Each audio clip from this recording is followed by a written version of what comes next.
تو میں نے آپ سے گزشتہ جمعہ کہا تھا کہ اگر عورتوں میں ڈالنا ہے تو زینب کی سیرت کو اپنی عورتوں کو پڑھو. اگر اپنی عورتوں کو اپنی بچیوں کو حق کے سامنے مضبوطی سے ٹھہرنا ہے تو بی بی زینب کے کردار کو اپنی بچیوں کو پڑھاؤ. اگر اپنی بچیوں کی کامیاب زندگی گزارنے کا طریقہ بتانا ہے تو بی بی زینب کی زندگی اپنے بچیوں کو بتاؤ. تو گزشتہ جمعہ آپ نے سنا کہ بی بی زینب کو قیدی بنا کر کوفہ لے جایا گیا, جنگی قیدی بنا کر کوفہ لے جایا گیا. امام زین العابدین کے گلے میں تقریباً 1 کنٹل سے زیادہ لوہا آپ کے گلے میں ڈالا گیا اور اونٹ کی لنگی پیٹھ پر معصوم بی بی سکینہ کو رکھا گیا اور امام زین العابدین کو اسی کمزوری, اسی نادری, اسی بیماری کی حالت میں وزنی لوہے کے زنجیروں کے ساتھ ننگے پیر گرم ریت میں چلاتے ہوئے کربلا سے کوفہ تک آپ کو پیدل لے گیا اور وہاں پہ ایک افواہ اڑا دی گئی کہ باغیوں کو قید کر کے لایا جا رہا ہے, غداروں کو قید کر کے لایا جا رہا ہے. تو آپ جانتے ہیں کہ بی بی زینب آج قیدی بن کے اس دربار میں جا رہی ہے. کبھی اس دربار میں ان کے والد کی حکومت چلا کرتی تھی اور اسی دربار کی کبھی شہزادی بی بی زینب کہلاتی تھی. تو جس دربار کی کبھی شہزادی بی بی زینب کہلاتی تھی آج وہی شہزادی قیدی بن کر اس دربار میں جا رہی ہے. کبھی کوفہ کے درباروں میں بی بی زینب کے لیے اپنی آنکھوں کو بند کیا جاتا تھا, بی بی زینب کے احترام کے لیے سارے مردان کوفہ اپنی گردنوں کو جھکایا کرتے تھے.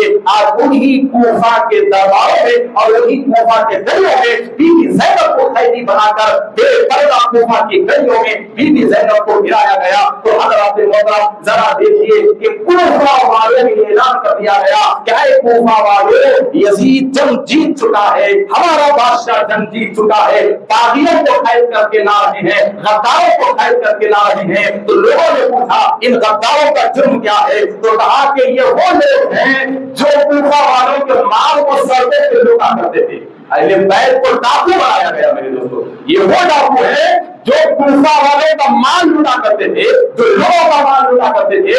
ان کی مردوں کو ہم نے ختم کیا اور عورتوں اور بچوں کو قیدی بنا کر لا رہے ہیں. تو آپ ذرا سوچو میرے دوستو کہ وطن کی محبت ہر ایک کے دل میں ہوتی ہے اور کچھ لوگ جانتے تھے کہ یہ زینب ہے, امام زین العابدین ہے, جان کر کچھ ٹھہرے ہوئے تھے اور کچھ نہیں جانتے تھے, وہ اپنی زمین کی محبت میں ٹھہرے ہوئے تھے. تو بس ایک ہی لمحہ بتاؤں گا کہ جس دربار میں زینب جا رہی ہے نا, اس دربار میں بی بی زینب کے لیے سر نیچے ہمیشہ ہوا کرتے تھے.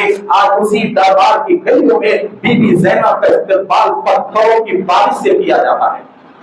پتھر مارے گئے اہل بیت کی عورتوں پہ, خان والے اہل بیت پہ پتھر مارے گئے اور قیدی بنا کر رکھا گیا. تب یہاں میں آپ کو دیکھیے کہ جب بی بی زینب نے دیکھا کہ بس لاچاری ہے, مجبوری ہے, مظلومی ہے, بھوک ہے, پیاس ہے, اطراف دشمن ہے اور کبھی بھی موت کی سزا سنائی جانے والی ہے, زمین بھی پرائی ہو چکی ہے, سایہ بھی دشمن ہو چکا ہے, اب ان کا کوئی ساتھ دینے والا نہیں ہے. اور جب ایک دوسرے کے لوگ دربار میں پوچھنے لگے یہ کون ہے, یہ کون ہے, یہ کون ہے, تو ایک دوسرے سے کہنے لگے یہ زینب ہے, یہ علی کی بیٹی زینب ہے, یہ علی کی بیٹی زینب ہے, یہ سر حسین کا ہے, یہ سر حسین کا ہے. تو رونے والے تو رونے رہے, کچھ خوشیاں منانے والے تو خوشیاں مناتے رہے. اور ابن زیاد ملعون اپنی فوج کو مبارکبادی دیتا رہا کہ مبارک ہو تم نے باغی کو قتل کیا ہے, مبارک ہو تم نے یزید کے خلاف جانے والے کو قتل کیا ہے. مگر ایسے خطرناک ماحول میں بی بی زینب کا جو خطبہ تھا وہ دلوں کو دہلا دینے والا خطبہ. میرے دوستو حقیقت میں یاد رکھیے وقت ہو چکا ہے, آج زیادہ وقت لینے کا کوئی ارادہ نہیں ہے اس لیے کہ ہر جمعہ ہم زیادہ وقت لیتے رہتے ہیں, مگر آج جنازہ ہے لہذا 3-4 منٹ میں مختصر بی بی زینب کے خطبے کے اہم باتیں میں آپ حضرات کو سناؤں گا کہ ذرا دیکھیے کہ عورت کیسی ہمت والی ہوتی ہے. کہ عورت اگر سمجھے تو اپنے گھر کی حفاظت کے لیے دنیا کی بڑی سے بڑی سلطنت سے پنگا لے سکتی ہے عورت, مگر یہ عورت میں ہمت کب آتی ہے جب وہ عورت شریعت پہ ٹکی رہنا چاہیے. جب عورت شریعت پہ ٹکی رہے تو اپنے خاندان کے لیے, اپنے مذہب کے لیے اور اپنے بھائی بہن کے لیے دنیا کی بڑی سے بڑی طاقت سے پنگا لے سکتی ہے. اور یہاں دنیا کے سب سے بڑے دہشت گرد کے دربار میں بی بی زینب کا کتنا بلند خطبہ اور کتنا حق گوئی کا خطبہ ہے. ذرا دیکھیے میرے دوستو کہ ابن زیاد جب زینب کو دیکھتا ہے تو کہتا ہے کہ الحمدللہ ہم نے دشمنوں کا صفایا کیا. کیا کہتا ہے ابن زیاد؟ ہم نے دشمنوں کا صفایا کیا, باغیوں کو ختم کر دیا. اب یزید بہت خوش ہو جائے گا کہ باغی ختم ہو گئے. تب یہاں بی بی زینب جلال میں آتی ہے اور سارے اہل کوفہ کو دیکھتی ہے, اور سارے اہل کوفہ کو دیکھ کر ایک اونچے مقام پر ٹھہرتے ہیں, اور تاریخ کا سب سے عظیم اور سب سے بلند اور ہمیشہ یاد رکھے جانے والا خطبہ کوفے کی سرزمین پر بی بی زینب فرماتی ہے. اور یہ ایسا نشان تاریخ ساز اور غیر انگیز خطبہ ہے کہ بی بی زینب کے خطبے نے کوفہ کے میدان سے لے کر قیامت تک کے آنے والے اسلام کے گھر نکال کر چھوڑ دی. اگر کوفہ میں بی بی زینب کا خطبہ نہ ہوتا تو بخدا اسی دن اسلام ختم ہو گیا تھا, مگر اس خطبے نے دوبارہ زینب کی زبان سے اسلام کو زندہ کیا. اور کیسا ہے دیکھیے کہ جب ابن زیاد مکر و فریب سے امام حسین کے کرتے ہوئے سب کو دیکھتا ہے تو بی بی زینب یہاں شروع ہو جاتے ہیں, کہتے ہیں, پہلے دیکھیے کہتے ہیں, آیتیں پڑھتے ہیں, کہتے ہیں الحمدللہ رب العالمین. جیسا اتنی مصیبت میں بی بی زینب کی زبان سے الحمدللہ نکلا تو سارا کوفہ کا دربار ہے نا, اتنی مصیبت میں بھی خدا کی تعریف کہا الحمدللہ رب العالمین.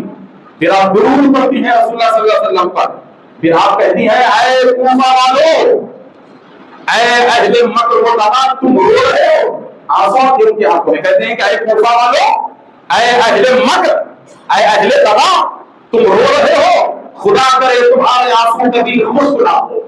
دیکھیے کیسی زبان جلال ہے, خدا کرے کہ تمہارے آنسو کبھی خشک نہ ہو, تمہارا نعرہ و فریاد کی صدا ہمیشہ بلند رہے. تمہاری مثال اس عورت کی سی ہے جس نے سوت کاٹنے کے بعد اپنے کاٹے کے سوت کو ریزہ ریزہ کر دیا. یعنی آپ کوفہ والوں سے کہتی ہیں کہ تمہاری مثال ایسی ہے جیسے تم بڑی محنت سے داغا بنائے اور وہ داغے کو اپنے ہاتھ سے توڑ دیے. تم نے ایمان کی قسمیں کھائی, اسے غارت کر دیا. کون نہیں جانتا تمہارے ایمان کی بنیاد ہی مکر و فریب تھی. وہ کون سی بری خصلت ہے جو تم میں نہ ہو. تم اب رو رہے ہو, بخدا تمہیں زیادہ سے زیادہ رونا چاہیے اور کم سے کم ہنسنا چاہیے. بھلا خاتم الانبیاء کے پارے جگر, مادن رسالت, مینار ہدایت, سید شباب اہل جنت کو ختم کرنے کے بعد تم کیسے اس لعنت سے پیچھا چھڑا سکتے ہو؟ آگاہ ہو جاؤ, تم نے اپنے نفس کے غلامی کے باعث اللہ کی ناراضگی کو مول لی ہے. اب تم ہمیشہ عذاب آخرت میں مبتلا رہو گے. کیا تم جانتے ہو کہ تم نے کس کا خون بہایا ہے؟ یہ بڑا وزنی گناہ ہے. تم جانتے ہو تم نے کس کا خون بہایا ہے؟ کن مظلومات کی عصمت کے سروں سے تم نے چادریں چھین کر انہیں بازاروں میں گھمایا ہے. تم ایسے عمل کے مرتکب ہو جس کی وجہ سے کہیں ایسا نہ ہو کہ آسمان ٹوٹ پڑے, زمین دھس جائے اور پہاڑ اپنی جگہ چھوڑ دے. اے مکارو, تمہارا رونا تمہارے دامن کو صاف نہیں کر سکے گا. یہ کہتے ہیں کہ مکارو, تمہارا رونا تمہارے دامن کو صاف نہیں کر سکے گا. جو تم نے نواز رسول سیدنا امام علی مقام کو قتل کیا ہے, اس کے خون کے داغ کو تم کیسے بھول سکو گے؟ کوفیوں, تمہیں معلوم ہے تم نے کس کے جگر کے ٹکڑے ٹکڑے کیے ہیں, کون سے عہد کو توڑا ہے.